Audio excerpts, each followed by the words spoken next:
장점으로는 보편적으로 없는 이보다는 가지고 있는 분들이 많다라는 거야. 가을생, 겨울생들이 조금 편안해, 윤택하다. 겨울에서 봄 요 사이에 태어나신 분들은 또 재주가 많다, 머리가 비상하다. 안녕하세요, 해우신당입니다. 반갑습니다. 네. 오늘의 주제는 태어날 때부터 돈복을 갖고 태어난 뱀띠는 몇 월생일지에 대해서 한번 알아보려고 하는데요.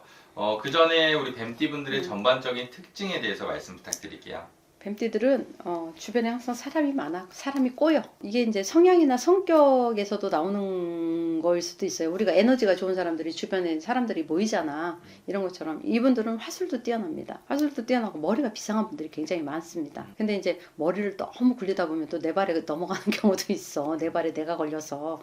근데 그래도 보편적으로 보면 머리들이 좋은 분들이 많더라. 주변에 사람은 많이 꼬이나 깊이가 그렇게 깊지는 않다고 봐. 이게 이제 선별을 좀 많이 하겠지. 이 사람은 B에 놓을 사람, 이 사람은 A 클래스에 놓을 사람, 이런 것들 이제 나름대로 이제 자기 나름대로의 뭐 이런 게 다른 띠들에 비해서 좀 그게 강해. 이렇게 딱 구분 짓는 거. 제가 볼 때는 그렇다는 얘기예요. 그리고 사람이 많으니까 이게 여러 사람을 대하다 보면 내 속을 잘 안 비치게 되잖아. 그러니까 저 사람은 속을 모르겠어 할 정도로 약간 좋게 표현을 하면 속을 잘 모르는 거고, 조금 살짝 조금 변형해서 안 좋은 쪽으로 표현한다 하면 음흉스럽다는 소리를 좀 들을 수도 있다라는 거예요. 그렇지만 장점으로는 보편적으로 없는 이보다는 가지고 있는 분들이 많다라는 거야. 이렇게 여러 가지 필요한 것들을. 뱀띠들 치고 나쁜 막 진짜로 막 최악까지 막 떨어져가지고 막 여러 사람을 놓고 봤을 때, 보편적으로 놓고 봤을 때 힘들어 죽겠어 하는 분들보다는 그래도 그냥 그만해 하시는 분들이 더 많더라. 우리 뱀띠분들의 전반적인 특징 알아봤고요. 이제 금전의 복을 갖고 태어난 월생에 대해서 알아보려고 하는데요. 선생님이 바라봤을 때 뱀띠분들은 몇 월생이 금전복을 갖고 태어났을까요? 이분들은 이게 다른 분들은 뭐 여름생, 가을생, 겨울생 막 이러잖아요. 이분들 같은 경우에는 가을부터 시작을 해갖고 가을생, 겨울생들이 조금 편안해. 윤택하다? 뭐 이렇게 표현을 하는 게 낫겠다. 윤택하다. 초반부에 봄이나 이렇게 이제 봄으로 넘어가는 시기부터 이렇게 봄 안짝으로 겨울에서 봄 요 사이에 태어나신 분들은 또 재주가 많다, 머리가 비상하다, 뭐 이렇게. 그러니까 예를 들어서 머리가 나쁜 것보다는 좋아야 뭔가 나한테 내가 이걸 쓸 수도 있고 펼칠 수도 있고 이런 기회가 한 번 더 올 수 있는 여지가 있는 거잖아요. 그죠? 그러니까 이 뱀띠들은 거의 전반적으로 보면은 진짜 심각하게 막 뚝 떨어지는 사람은 없는 것 같아. 난 내가 봤을 때. 그냥 조금 특출나는 분들은 확 올라가는 거고, 그래도 내려간다 하더라도 다른 사람들에 비해서는 덜 내려가는 거지. 그러면 우리 가을생과 겨울생 뱀띠분들이 어떤 금전복과 재물운에 대해서 좋다. 좀 편안하고 윤택하더라. 근데 진짜 이 인생을 살아가다 보면 운에 대한 영역과 복에 대한 영역은 정말 중요한 것 같아요. 맞아요. 근데 이제 띠마다 우리가 이제 12띠 이제 12간지라고 얘기를 하잖아요. 근데 띠마다의 그 기본적인, 나는 돼지띠라도 아무것도 안 맞아, 난 그렇지 않아, 이런 거보다는 어느 정도 베이스는 다 깔고 들어가더라고.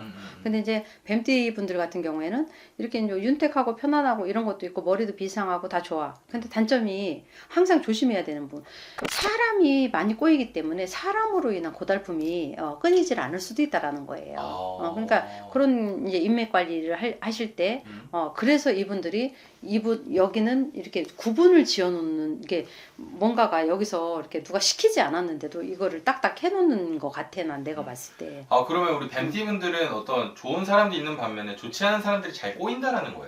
오늘의 뭐 동지가 내일의 적이 될 수도 있는 거죠. 안 그래요? 사람 어떤 구별할 수 있는 능력도 많이 키워야 돼요. 이게 너는 처음부터 딱 봤을 때 나쁜 사람, 좋은 사람 이거보다 우리가 이제 그 사람과 사람끼리 만났을 때 인과관계가 그렇잖아. 겪어가면서 어느 부분에서 이 부분은 저 사람이 괜찮은데 이 부분은 나한테 최악이야 하는 경우들처럼 이게 살아가면서 순간순간에 이제 이게 느끼는 거고, 서로가 처세를 하는 부분에서 문제가 되는 거지. 처음부터 뭐 악인이 뭐 따로 정해져 갖고 나오겠습니까? 그죠? 그러니까 그거는 이제 나는 하는 거 없이 받기만 원하는 사람도 있는가 하면 내가 하는 만큼 안 돌아오면 또 섭섭할 수도 있고. 그러니까 사람 인맥 관리는 그냥 내 처세는 내가 스스로 하는 수밖에 없는 것 같아. 아, 근데 선생님이 말씀해주신 것 중에 음. 제가 좀 경험에 의해서 좀 질문드리고 싶은 부분이 네. 진짜 좋은 사람인 줄 알았는데 음. 나중에 되니까 진짜 안 좋은 사람이었더라고요. 나하고 너무 이제 사대가 안 맞은 경우도 있고, 그리고 또 우리가 이제 성향이나 이런 게 어느 정도 맞아야 된다고 나는 생각을 하거든. 근데 진짜 막 대화가 안 되는데, 나는 이 얘기를 하고 있는데 상대방은 막 뭐 어디 뭐 달나라 얘기를 하고 있으면 이게 대화가 이어지지 않고 공감대가 형성이 되지 않잖아요, 그게. 그런 것처럼 예를 들어서 내가 순수하게 다가갔는데 그 순수를 역이용을 하려고 한다. 못된 사람들도 있어. 무슨 기회포착만 하려고 그러고, 내 것은 잃어버리기 싫고, 남의 거 잃어버리고, 남의 거 갖다 쓰는 거는 자연스럽게 생각을 하는 사람들도 있고. 그러니까 좋고 나쁜 사람은 빨리 우리가 이제 겪어봐야 알잖아요. 그 짧은 기간에 최대한 많은 것을 내가 진짜 판단할 수밖에 없다라고 생각을 해. 나의 판단력이야, 그거는. 왜냐면 이 점집을 찾아오는 이유가 그런 여러 가지 것들을 알아보기 위해서 찾아오는 거잖아요. 그렇지. 이 귀인과 악인을 뭐 판가름하려고 오시는 분들도 많으신가요? 어떤 분들이 그래. 관상학적으로 뭐 어떤 사람 뭐 우리나라에 뭐 살인을 많이 하는 사람들은 뭐 눈썹이 어떻게 생기고 막 이렇게 그런 것도 있어요. 관상학에. 뭐 손금도 보고 막 그러잖아요. 그리고 또 우리 같이 이제 무속인 집에 들어와서 이런 사람이 있는데 뭐 예를 들어서 뭐 사업 파트너로 어떻습니까? 이 사람은 어떻고 저 사람은 어떻고 이렇게 보잖아요. 그러면 우리가 이제 얘기하는 거는 그 이제 일부 A라는 사람과 B라는 사람을 조율을 해가면서 아닌 부분을 얘기를 해주는 거고, 이 부분은 맞고 이 부분은 아닙니다라는 거지. 저 사람 자체가 사기꾼입니다. 저 사람 자체가 문제가 있습니다. 이렇게 나는 보진 않아요. 왜? 내 당사자가 점을 보러 온 사람이 그 해운년에 예를 들어서 손재수가 있다든가 임패가 들어서 사람으로 고달픔을 느껴야 되고, 내가 내 운기에 반영이 되는 거지.